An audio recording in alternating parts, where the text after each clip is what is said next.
turabashimiye. Iyi ni Byose Ahabona TV, aho ugomba gukora subscribe kugira ngo ibiganiro bikomeze kugenda byaguka, tubone ko dufite abantu benshi badukurikiye umunsi ku wundi. Ibitekerezo byanyu, inkunga yanyu irakenewe. Uburyo bwose ushobora gukoresha bwatugeraho, ariko inkunga ya mbere ni gukora subscribe. Ubu ni uburyo kugira ngo wiyandikishe ubashe gukora ikiganiro cyacu cyangwa se ibiganiro twakoze kugira ngo bikugereho buri munsi.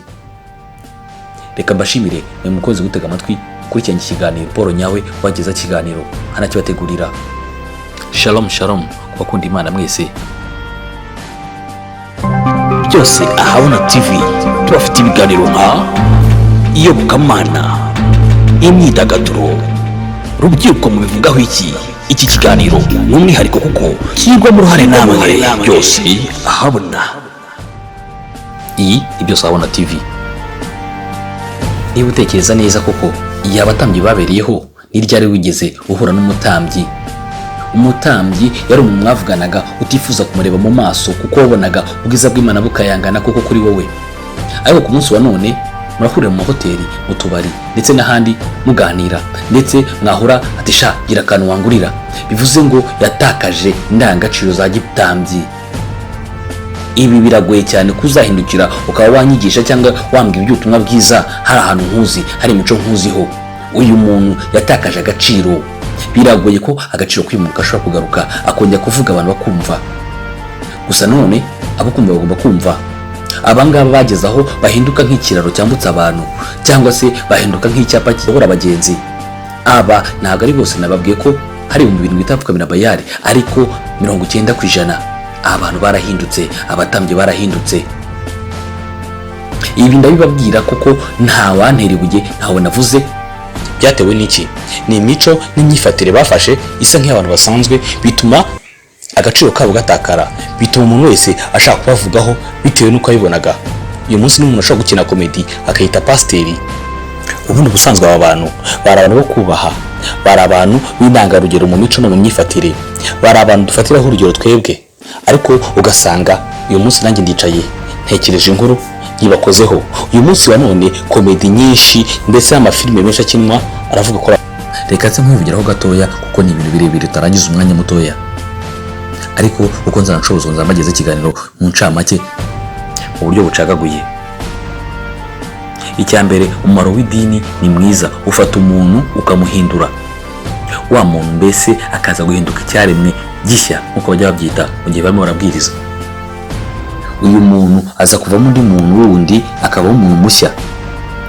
Urugero, tujya tubona abantu bafite ingeso mbi, abo bantu bakaza guhinduka bakavamo abantu b'icyitegererezo, indashyikirwa, indakemwa. Cyane cyane ba Petero bagihamagarwa, bajyaga bagira ikibazo cyo kwibaza ko bavanywe mu buzima bwabo busanzwe, bakibaza uko bazabaho. Byarabagoye cyane. Ni intumwa z'icyitegererezo tugomba gufatiraho urugero. Petero ahamagarwa cyane cyane ajyaga akunda kubaza ibibazo ati mwigisha ko twasize byose, rego tuzagorerwa iki? Ariko agakunda kubwira amagambo meza cyane avuga ngo mwe mwasize byose muzahabwa ibiruta inshuro 100, ngo ndetse mukiri mu isi. Ariko icyuta byose akava mu muzabona ubugingo, icyo kitumvikanagwaho n'intumwa nyinshi z'abantu. Ntabwo babyumvaga kimwe, bakibaza ubwo bugingo ukuntu buzaba bumeze. Ariko iminsi yagendaga yicuma, bagendaga basobanukirwa icyo ashatse kuvuga. Reka twigarukire neza mu kiganiro nyirizina ku madini. Bari abantu b'indakemwa, bari abantu b'icyitegererezo. Reka tugereranya ba kera mu batubanije mu gihe cya Yesu cyangwa mu gihe cy'inyuma ya Yesu, ivuka rya Yesu, nabo ubu ngubu naho bishobora guhurira na gatoya, kuko kera hari amategeko akomeye cyane abantu batabasha kumenya no kwitondera no kugenderaho. Koko byari bikomeye kwitwa umutambyi. Icyo gihe Bibiliya ivuga neza ko nta muntu wemeraga kuba umutambyi cyangwa umupasiteri mu mvugo y'iki gihe afite ibi bikurikira: afite inkovu, afite inenge, afite ubumuga, arwaye ijisho, izuru ryahengamye, cyangwa se indi nenge yose umuntu ashobora kubona. Ku mubiri babaga ari abantu bakeye, ariko mu byo mu mwuka byo byabaga ari ibindi, byarabaga ari akarusho. Yabaga ari umuntu w'indakema mu mico no mu myitwarire, yabaga yaragenzuwe cyane. Dushobora gufata urugero ku muntu witwaga Samweli, umwana wa Hana. Uyu mwana Imana yamwirebeye cyangwa se yamwivaniye mu rukiryi rwa Hana mu buryo bukomeye butangaje. Hana yari umukobwa nk'abandi bose, aza gushaka umugore witwaga Elukana niwe mutwaye. Iyo nkuru twese turayizi. Nuko Imana ishaka kuzafata Samweli ngo mujye umutambyi, ariko imuvana mu maboko ya Hana ari hano umwitangiye. Imana ijya igufata igakoresha ibikomeye kugira ngo izakubyaze abakomeye. Nubona ucabuza gutwara busanzwe bwa buri munsi, ntukajya wibaza ngo ibi ni ibiki bimbayeho, mbese ni Imana wankoreye. Nyamara hari umugambi w'Imana wihishe inyuma y'icyo kintu, icyo tukizere twese. Ntabwo naje kubwiriza, mu mbabare dukomeze. Uyu Hana yari umukobwa nk'abandi bose, aza gushaka umugore wa Herukana, bamarana imyaka banakundanye cyane, nta mwana babyara. Nuko Herukana biramubabaza, aza gushaka undi mugore, Penina. Penina akabyara cyane. Nuko twivugiye kuri Hana wacu dushaka kumenya kuri Samweli inkomoko ye, yari umutambyi cyangwa pasiteri. Nuko Hana ageze igihe abyara ageze igihe ajya gusenga Imana, ntabwo arabyara. Reka nkomeze kuri inkuru neza gatoya. Hana ageze igihe abyara umwana, ariko mu buryo bukomeye, yabanje kumubura. Hana akajya gusenga, amarira n'amaganya, amarira arashira, ageraho Hana atangira gusenga buragi atavuga. Nuko umutambyi aramureba aravuga ati, Hana wa mugore uzagezaho isindwe ryawe. Si cyo nshaka kuvuga, reka twikomereze ku ivuka rya Samweli, ibyara rya Hana abyara Samweli. Amagambo akomeye Hana yigeze kuvuga, yabwiye Imana yiherereye, yabwiye Imana ati, Imana numukumaye umwana w'umuhungu, ndetse avuga igitsina ashaka. Kuko icyo gihe abahungu nibo bahabaga agaciro kw'iyo ngoma, ntabwo umukobwa yabarwaga, kuko nibo bari abantu bafataga iya mbere mu byemezo, ntabwo umukobwa yabarwagamo. Nubwo tugenda twumva ba Esteri, tuzagaruka tuve ku nkuru za ba Esteri, turacyari kumwe igihe kirambuye. Nuko Hana dushaka kwivugira kuri Samweli. Nuko Samweli Hana akimara gusaba Samweli, asaba umwana w'umuhungu, aravuga ati, Imana numukumaye umwana w'umuhungu, uwo mwana azaba imbere yawe iteka ryose. Namara gucuka nzamuzana ushyire mu nzu yawe. Icyo yashakaga, yagira ngo yikize mukeba Penina wabyaraga, akamwicinya ku mubyimba. Ariko Imana icyo yari yabikoreye, yagira ngo azabone umwana ukomoka kuri Hana. Nuko aza kuvuga ati, Mana numukumaye umwana w'umuhungu, uyu mwana nzamugutura abe imbere yawe iteka ryose. Ibi byaje kubaho kuko Imana yumva icyo yashakaga kigezweho. Noneho nyuma y'imyaka myinshi, Imana ibigira ngo ize gufata icyemezo. Sinavanga n'ababwira iyo jambo. Imyaka myinshi y'ibibazo uhura nabyo, ingorane uhura nazo, nyamara umutekereza neza, ugasaba neza, ugafata umwanzuro mwiza, Imana ihita itangira gusubiza ibibazo byawe, cyangwa se ibigeze ku ntego Imana ishaka. Hana ataravuga iryo jambo, Imana aricecetse. Akirivuga, Imana aramubwiye ati, icyo uvuze nicyo nashakaga kuva na kera hose. Uyu mwana uzabyara nifuza ko azaba umutambyi, akazarokora amahanga. Akimara kuvuga ayo magambo, mu gihe kidatinze yaje kubyara umwana w'umuhungu, amwita Samweli. Uyu mwana koko yaje kuvuka agejeje igihe cyo gucuka nk'uko yari yabyiyemeje, amushyira umutambyi. Niho rya jambo basigaye bandika mu mazamvitasiyo z'ubukwe, bavuga ngo uyu mwana nasabye Uwiteka, none Imana niwe yamaye. Ntabwo babaza inkomoko y'ayo magambo cyangwa se baranayazi, ariko naho ryakomotse iryo jambo muzayumva ku ma-invitasiyo. Ati, uyu mwana none nasabye Uwiteka, none uyu nasabye icyo nasabye nicyo Uwiteka yampaye. Uyu yitwaga Samweli. Nshaka kubibwira umutambyi, mumbabare nawe uratandukiriye ku kiganiro cyacu nyirizina. Samweli amaze kuvuka, Hanamujyana mu nzu y'Imana, amutura Imana kuko amusigira umutambyi. Aravuga ati, nahigiye Imana ko nzamuha kuba mu nzu yayo. Aramwakira umutambyi, amushyira muri iyo nzu. Samweli akura muri urwo rugo rw'ubutambyi. Bibiliya ivuga ko uko imyaka yashiraga, bajya gutanga amaturo y'ishimwe, bagashyira umutambyi. Nta kandi kazi umutambyi yageraga usibye ko kwicara mu nzu y'Imana, cyangwa se aho hantu yicaraga muri iyo nzu. Abantu bose bajya kumureba, ntawazaga imbokoboko gusa. Aribyo abantu b'iki gihe barimo baritwaza ngo ntawe uzi imbokoboko mu nzu y'Imana. Mumbabare ntabwo icyo ntazi kuvuga, kuko nibyo ntabwo ugomba kuza imbokoboko. Ariko noneho akazana amaturo y'ishimwe, akazana ibyo kugira ngo abantu baba muri iyo nzu ibutambyi, cyangwa se aho hera, babe bafite icyo kurya. Babaga bikoreye baje gutura abatambyi. Ni ukuvuga ngo nta muntu wazaga imbokoboko gusa, kuko byari ukuri, kuko nta kindi kintu bakoraga usibye kubaho ngaho gusa, bagatungwa n'abo bakristo babo. Kuri ubu ngubu ho usanga umuntu yise umutambyi arenga akava no mu rugo akajya mu yindi mirimo idasanzwe, cyangwa se mu yindi mirimo itari ya gitambyi. Urugero, ugasanga afite amangazini, afite amaduka, afite n'ibindi byinshi, afite inganda, mbese ugasanga nawe ni umuntu nk'abandi bose. Uyu muntu ntabwo ashobora guhagarara ngo areberere abandi, ahubwo usanga ya mitwe cyangwa se za shuguri nawe azifite nk'uko n'abandi bazifite, akihana nk'uko abandi bihana. Bivuze ngo igitambaro cyarahera kuko cyatabutsemo kabiri, buri umwe yemerewe kwigerera hera. Gusa ariko hakaba abandi bahagararira abandi, abo bitwa abatambyi, ariko bakwiye kuba inyangamugayo. Ntabwo ari bya bintu byo kurira inyoza ku munwa uzi kuvuga cyane abantu bakakumva. ahubwo umutambyi yari umuntu w'Imana kuko ari umuntu w'inyangamugayo, yari umuntu w'icyitegererezo mu bandi, ari umuntu ushobora kureba ukamenya koko uyu muntu ni uwo kwizerwa, no kugira icyizere, kuko yiyambitse uwo murimo wa gitambyi, pasiteri, umushumba, bishop ndetse n'andi mazina menshi biyita. Ayo ni amazina bakwiye guha agaciro. Kuri uyu munsi wa none usanga amazina asigaranye abantu bake na bakeya. Reka twinjire mu madini nubwo atari ngombwa ngo nyavugeho. Usanga muri Katolika umuntu waho ari umuntu ukomeye cyane, uwo twakwita padiri. Padiri ku munsi wa none ni umuntu utapfa gucaho urukoma kuko agaciro ke yarakakugumanye, aracyafite agaciro yahoranye, ntabwo aratakaza umwimerere w'ubupadiri. Ni umuntu wumva akumva ari umuntu wo kubaha koko. Ariko ku munsi wa none abita abapasiteri b'iki gihe muhurira mu kazi, muri shuguri, mu mirimo itandukanye, ndetse ugasanga rimwe na rimwe n'abambuzi. Ntabwo ubu buzima tubamo mu bwa buri munsi, impamvu umutambyi yabaga yicaye ahiherereye cyangwa se ahirengeye, abantu bakaza kumureba bamubwira ndetse anabasengera n'abasabira, nuko yabaga ari umuntu nyine wejerejwe iyo mirimo. Ariko umunsi wa none nta mupasiteri cyangwa se nta wundi mutambyi ufite ubushobozi bwo kuba yabasha gukiza abantu ibyaha ndetse no kubafasha kubivamo, kuko akenshi niyo twagungana mu mirimo y'ejo n'ejo bundi, akanyambura, akambeshya, akandiganya, rimwe na rimwe mbireba nanjye, rimwe na rimwe batakaza agaciro kabo gutyo. Ntawe ntunze agatoki, nta n'umvuze, kuko nanjye sindi shyashya, kuko ndi umuntu nk'abandi bose.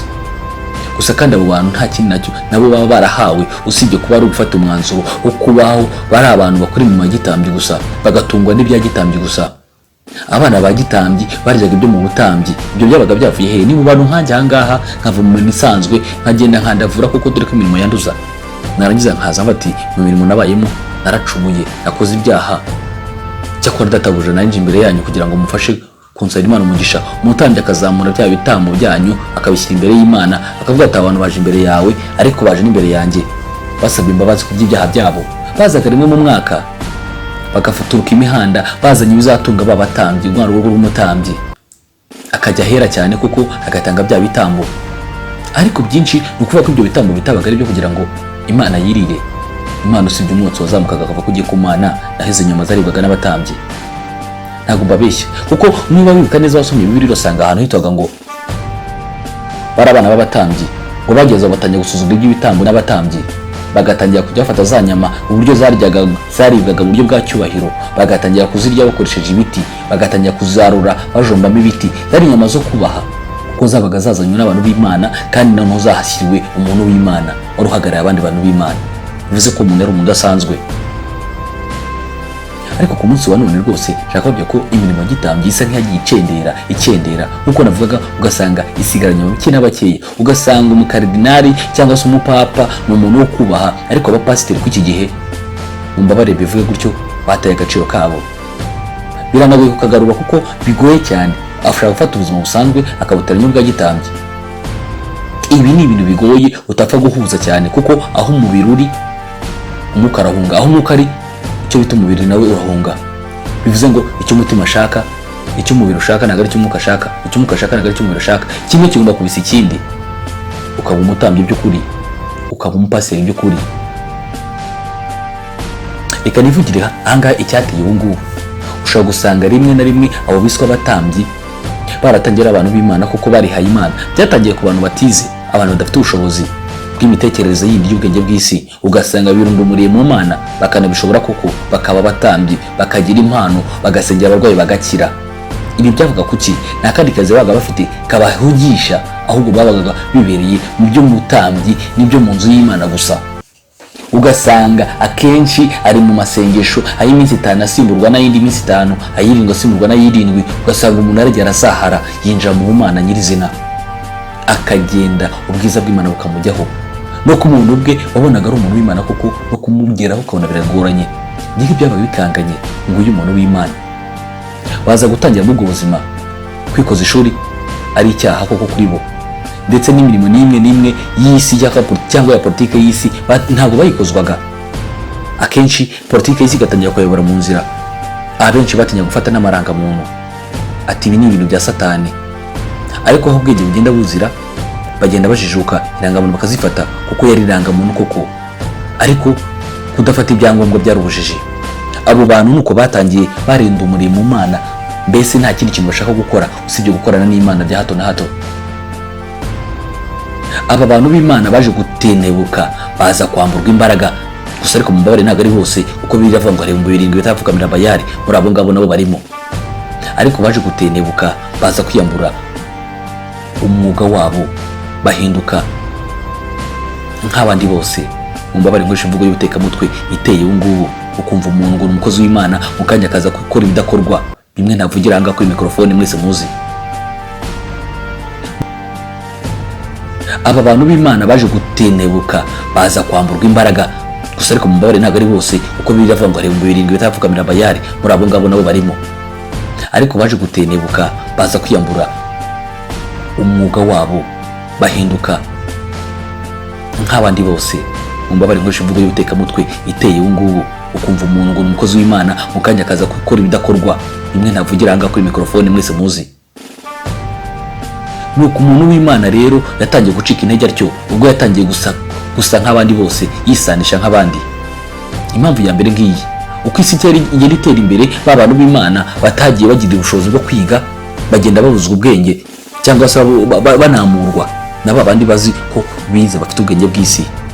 Nyamara iyi mirimo ya kimana yishyizeho ubwenge bw'isi hari igihe byuzura, ariko none uzanye ubwenge bw'isi gusa ukibagirwa ubumana, uratakara burundu. Bisaba ngo uba ufite 50 na 50 y'ubwenge bw'isi na 50 y'ubwenge bw'ijuru. Aha ngaha ni ikinyoma gikomeye cyane, kuko nanone uzanye ubwenge bw'isi ukaburutisha ubwenge bw'ijuru, uratakara. Simvuze ngo nanone afite ubwenge ntibagombye kugira Imana, ahubwo bagombye kugira Imana 99 hafi ku ijana, warangiza ukagira n'ubwenge bw'isi rimwe. Iyi mibare yikoze nta bushakashatsi nyivugiye, bikoze nk'amarangamutima yanjye, ariko nawe wagira. Niba umuntu afite 50 y'ubumana akagira 50 y'umubiri, uyu muntu azahinduka ate? Reka twebere ko ibyo byombi bigomba gukoreshwa koko, ariko kuri ubu ngubu harimo arakoresha ubwenge bw'isi gusa. Ngo umuntu yarize, amaje kwiga yiga teoloji, amaje kwiga teoloji yiga imiyoborere, amaje kwiga imiyoborere uranamukwiriye, kuko uyu ni ugomba kuba umupasiteri yize imiyoborere, ariko wowe ntibugukwiriye, kuko watangiye kumwamurwa ukareka n'aya masengesho wakoraga ya buri munsi yakurengeraga. Erega ntabwo ari gusa, buri gihe usanga benshi bareka ya mirimo yabo ya kimana yo gusenga. Amasengesho y'irindwi asimburwa n'ay'irindwi, ay'itanu asimburwa n'ay'itanu, ay'itatu asimburwa n'ay'itatu. Mbese ubuzima bwe bwari amasengesho. Uyu muntu byari byoroshye cyane kugera ku Mana, byoroshye, ariko aza gutenebuka, aza guhereza umwanya, cyangwa se aza kwinjirirwa na babandi bakoresheje ubwenge bw'isi, bakabana bakamunamura. Rimwe na rimwe akamugira iby'ishuri, yavuga ngo Palesitina na Isiraheli, undi akaba abizi neza mu gitabo uko byanditse. Yavuga ngo Abisiraheli bavaga muri Egiputa, undi yaragezeyo n'izo yarazibonye izo nyubako za Egiputa. Wowe ukabivuga nk'ibyo wagiye usoma mu bitabo gusa, yaza yakoresha ubwenge bw'isi, abantu bakamukurikira ati wowe ibyo uvuga urabizi, ugasanga undi ari mu mwuka gusa. Uyu mwuka rero ni mwiza koko, ntiyari kutenebuka ngo wuvemo, kuko umunyamwuka ntashobora gukanga umunyamubiri. Ariko uko byaje kugenda, abanyamubiri bahabwa imbaraga z'isi, batangira kwirukana abanyamwuka. Nuko nk'uko abantu batangiye kwinjirirwa, umunyamwuka nawe atangira kugira intege nkeya, atangira kwirengagiza bya bindi yitaga amasengesho. Rimwe na rimwe wanakompara wa munyamwuka ugasanga ntacyo azi. Nanone abantu bagenda batenebuka, babandi bagezwaho ubutumwa bwiza, bigatuma batangira kujonjora, bakura bishyira ibyo ubutumwa bwiza barabyirengagiza, batangira kuyoboka ab'imibiri, babandi babwenge bw'isi. Abo b'imibiri batangira kuyobora abanyamwuka. Ngaho hacitsemo ukubiri mu nzu y'Imana, cyangwa se mu nsengero. Mu nzu y'Imana kuko ni mu mutima ha muntu. Aho niho amadini yatangiye gucikamo kubiri, kandi abantu bamwe ugasanga wenda korali niba ari abantu 60, harimo abanyamubiri 30 n'abanyamwuka 30. Abantu nibazahura ngo bubaka umurimo w'Imana, bizamera nk'abantu bubaka umunara w'Ibabeli, aho uvuga itafari undi akumva icyondo, wavuga icyondo akumva itafari. Aha ngaha bahise batandukana byihuse cyane. Aha hatavamo ibice bibiri, igice kimwe kigamiye ku mubiri, ikindi kigamiye ku mwuka. Ugasanga aba babwenge bw'isi barusha imbaraga b'abanyamwuka, kuko ntacyo banavugiraho bafite. Ibi bisaba iki? Bisaba niba ubana n'umunyamubiri ukaza amasengesho, niba wasengaga y'itanu usenga y'icumi, kuko byanga bikunze uyu munyamubiri azagutenebuza. Ariko wambaye imbaraga z'Imana, uyu munyamubiri azanamuka imbere yawe umureba. Ariko kugenda ushaka gutenebuka kuko ngo azi ubwenge, ngo yize, afite diplome, agenda mu modoka nziza, ibi byose n'ubwenge bw'isi, ntago bihora n'ubumana. Cyane sivuze ngo abantu b'Imana badakwiye gutunga ibyo byose, bakabitunze koko, ariko biragoye cyane, nkuko biriya bivuze ngo biragoye kubona umutunzi yinjira mu bwami bw'Imana. Ni kenshi cyane uzabona abantu bamwe baza mu nsengero bafite amaduka, amakampani n'ibindi byinshi bayobora, ariko ugasanga nyuma yo kuva mu rusengero yahindutse undi wundi, mbese nimesha ni umugome. Abenshi bavuga ati mbese arasenga, kubera ko nadafata icyemezo cya kigabo ngo ahagarare ku kazi ke koko kazakendera kareba. Ni kenshi rero bavuga ngo biragoye kubona umutunzi yinjira mu bwami bw'Imana. Aya magambo tuyabwirwa kenshi muri Bibiliya ndetse n'abapasiteri n'ababishopu n'abandi bantu benshi, tukagira ngo koko ni imikino. Ntabwo ari imikino. Ni ryari wabona umuntu akora afite iduka, kampani ndetse n'ibindi byinshi bikomeye ajenjekera umurimo we? Akenshi agira igitsure, kandi iki gitsure ntabwo navuga ko ari kibi, ni ukugira ngo abashe kurinda ubutunzi bwe. Nanone Bibiliya ikavuga ngo aho umutima w'umuntu uri n'ubutunzi bwe niho buri, cyangwa se ngo aho ubutunzi bw'umuntu n'umutima we niho buri. Bivuze ngo kwinjira mu Bumana biba bigoye cyane. Twikomeze ku batambyi. Ku munsi wa none umutambyi, nahoze mbabwira urugero rw'umupadiri. Uyu munsi umupadiri nta muntu wapfa gupfundura agashumi k'inkweto ze, kuko ubudahangarwa bwarabufite. Naho mwahurira mu kabari cyangwa muri hoteli cyangwa muri bare, padiri afite uburyo abayeho bwa gitambyi, koko ni umutambyi nyawe. Iki ni kimwe mu bikwereka ko ibintu byafashe indi ntera, aho usanga ko iki gihe hariho ibintu bikurikira: ugutonesha, kwikunda, gukwira ku bandi. Ugasanga itsinda ry'abandi bayobora nka cyangwa se abakozi b'Imana nabo ubwabo ntibahuza, ntibumvikana, ntibavuga rumwe. Ibi nibyo bigaragaza ko ubutambyi bwatakaye. Nakumiro gusa. Ugasanga ruswa kugira ngo abe pasiteri cyangwa abe mwarimu cyangwa undi muntu ari we wese mu nzego zitandukanye niyitangwa kugira ngo abe umushumba hari icyo yatanze. Ibi nibyo bigaragaza ko nta butambyi bukiriho. Ahubwo mwemeye uko mwahamagawe, hari doctrine cyangwa se inyigisho shingiro z'idini ryanyu mugomba kubahiriza, ariko vuga ngo mugume mu Bumana, rero kwambara kibiri, ahubwo mwambare umwambaro ubakwiye. Gusa guhinduka byashoboka, ni ukwemera ugahitamo kugenda mu mirimo ya gitambyi nk'umutambyi, ntugende nk'abandi bose. Ibi bizatuma ugumana indangagaciro zawe, ndetse ugasiba utugira twose wagendanagamo n'abandi batari abatambyi. Cyane rwose binabivuga nk'uciza amanga. Niba uri umutambyi, bana n'abatambyi bagenzi bawe. Ibi byose ndabikubwira kugira ngo umurimo wa gitambyi usubire mu butambyi neza. Ibi ndabibabwira kugira ngo mbibutse ko kera cyangwa se abatubanjije ko batubwiraga nta muntu wapfaga guhuza amaso n'umutambyi, twamuboneraga ku ruhimbi aho yabaga yicaye, ndetse wanataha ugataha ubona ari umunyacyubahiro, ari umuntu w'Imana cyane, ndetse udafite ubushobozi n'uburenganzira bwo kumuvugisha, ndetse waba ugira amahirwe kuvugana nawe ukumva ahuye n'igitangaza. Ariko kuri uyu munsi wa none hari abagenda babakwepa, babihisha, kuko arambiwe magaceri, makajana, makayisanse k'imodoka, ese shandagera yonte, njyana ahantu, sohokana, inkoko cyangwa se n'ibindi byose byaramuyobotse. Bivuze ngo ubutambyi bwaragiye.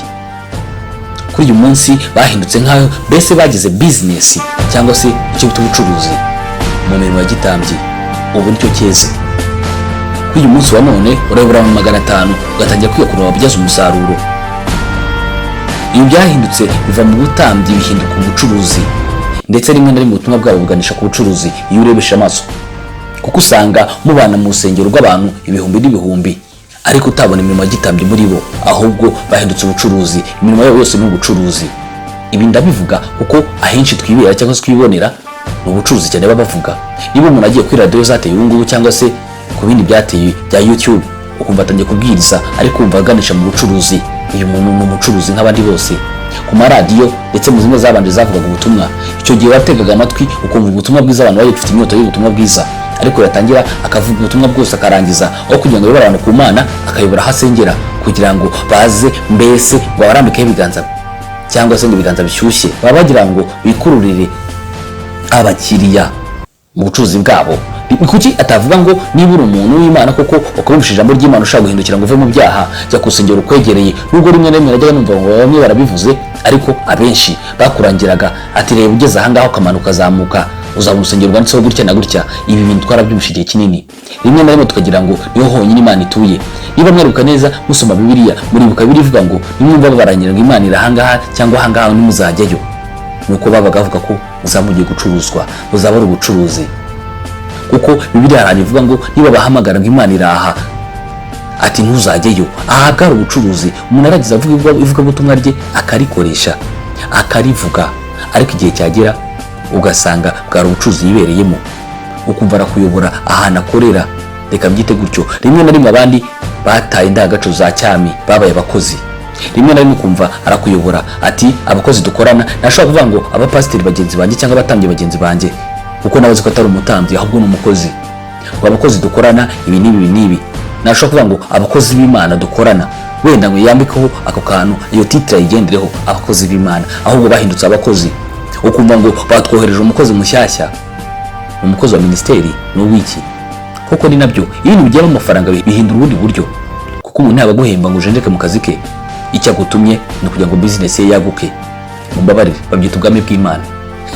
Ndisekeye gusa, ariko ntabwo aricyo kinzanye, cyangwa se kubaca amazi, cyangwa se muvugo y'iki gihe kugira ngo mbime agaciro barakiha. Ntabwo uyu munsi nafite ubushobozi bwo kubasha kuvuga kuri aba bantu uko bari abantu bakomeye cyane, bari abantu b'abatambyi, ariko uyu munsi wa none niba ari abo dufite ibyo dupfa mu nzira cyangwa se ubuzima busanzwe, rimwe na rimwe nanyorohere ari njyewe ndakwiye kugira ngo mwigireho, uyu muntu namwita umutambyi nte, nashingira he? Iyi ni byose ahabona TV. Nubwo bigoye mu bihe nk'ibi ngibi umuntu agerageje kuvuga ukuri ahinduka umusazi, ariko biba bigoye kugira ngo ukandagira ukuri kureba ukuri bate, biragoye cyane. Amagambo hari igihe ushobora kuyavuga watunga agatoki cyangwa wakwibeshya bavuga abantu bamwe na bamwe ugasanga urabizize. Nicyo bita ukuri. Ukuri ni ikintu uvuga kidarowe n'abantu benshi, rimwe na rimwe banabivuga ukaba wasiga agatwe cyangwa agahanga. Mumbabarire, iyi ntabwo ari politiki, nubwo bashaka kujyana na politiki ya leta. Leta ni abantu baba barashyizwe kugira ngo bareberere abandi, babayobore, kandi bayobore muri politiki bifuza, kuko mu iterambere ry'igihugu.